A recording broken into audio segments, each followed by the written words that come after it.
தீபாவளினா பளிச்சுன்னு ஞாபகத்துக்கு வர்றது பட்டு, பட்டாசு, பலகாரம். பலகாரம்னா ஞாபகத்துக்கு வர்றது மந்த்ரா கடலை எண்ணெய். அபார ருசி, ஆரோக்கியமான உடல் நலம். தீபாவளி அன்னைக்கு மட்டும் இல்ல, என்னைக்குமே கிச்சன்ல இருக்க வேண்டியது மந்த்ரா கடலை எண்ணெய் தான். 5000 ரூபாய் கொடுத்துருக்கலாம். மழை வெள்ளம் இது எல்லாத்துக்கும் சேர்த்து 5000 ரூபாய் கொடுத்துருக்கலாம். 3000 ரூபான்றது கம்மி தான். அவங்க சொந்த பணத்தை போட்டு கொடுத்தா கொடுத்துருக்கலாம். போன வருஷம் எடப்பாடிகளை சொன்னாங்க 5000 ரூபாய் கொடுக்கலான்னுட்டுன்னு. இந்த வாட்டி அவரே கொடுத்துருக்கலாம். மக்களுக்கு செய்யணுன்னா அவர் செஞ்சுருக்கலாம். ஏன்னா பொங்கலுக்கு தேர்தல் வரும்போது தான் கொடுக்குறாங்க இல்லையா.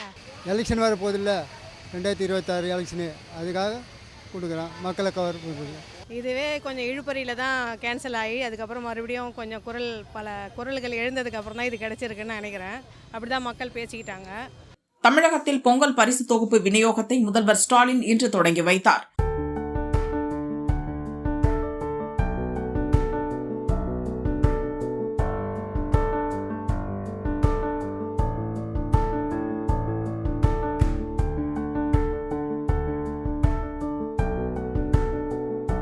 அனைத்து ரேஷன் கடைகளிலும் கார்டுதாரர்களுக்கு 3000 ரூபாய் பணத்துடன் பச்சரிசி, சர்க்கரை தலா 1 கிலோ, முழு கரும்பு, வேஷ்டி சேலை உள்ளிட்டவை வழங்கப்பட்டு வருகின்றன. பொங்கல் பரிசு வாங்கியவர்கள் மகிழ்ச்சி தெரிவித்ததுடன் 5000 ரூபாய் பணம் கொடுத்திருக்கலாம் என்றனர்.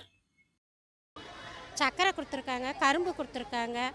கொஞ்சம் ஏதோ எங்களுக்கு பொங்கலுக்கு கொஞ்சம் உதவியாக இருக்குது, கொஞ்சம் ஹெல்ப்ஃபுல்லாக இருக்குது. கொஞ்சம் போன வருஷம் எடப்பாடிகளை சொன்னாங்க 5000 ரூபாய் கொடுக்கலான்னுட்டுன்னு. 5000 ரூபாய் கொடுக்கலான்னு சொன்னாங்க. இந்த வாட்டி அவரே கொடுத்துருக்கலாம். மக்களுக்கு செய்யணுன்னா அவர் செஞ்சுருக்கலாம். ஏன்னா பொங்கலுக்கு தேர்தல் வரும்போது தான் கொடுக்குறாங்க இல்லையா. பச்சரிசி, சக்கரை, புடவை, பைசா கொடுத்துருக்காங்க. வேட்டி சட்டை 3000 ரூபாய் கொடுத்துருக்காங்க. சந்தோஷமாக தான் இருக்குது வாங்கினதுக்கு. ஒரு புடவை, ஒரு வேஷ்டி, சர்க்கரை, அரிசி, ஒரு கரும்பு, 3000 ரூபாய் ரொக்கம். எலெக்ஷன் வர போதில்ல, 2026 எலெக்ஷனு, அதுக்காக கொடுக்குறான். மக்களை கவர் பண்ணுறது.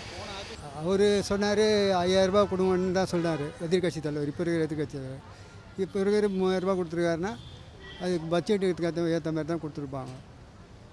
பட்ஜெட்டுக்கு ஏற்ற மாதிரி தான். எல்லா பொருளுமே நல்லா இருக்குது.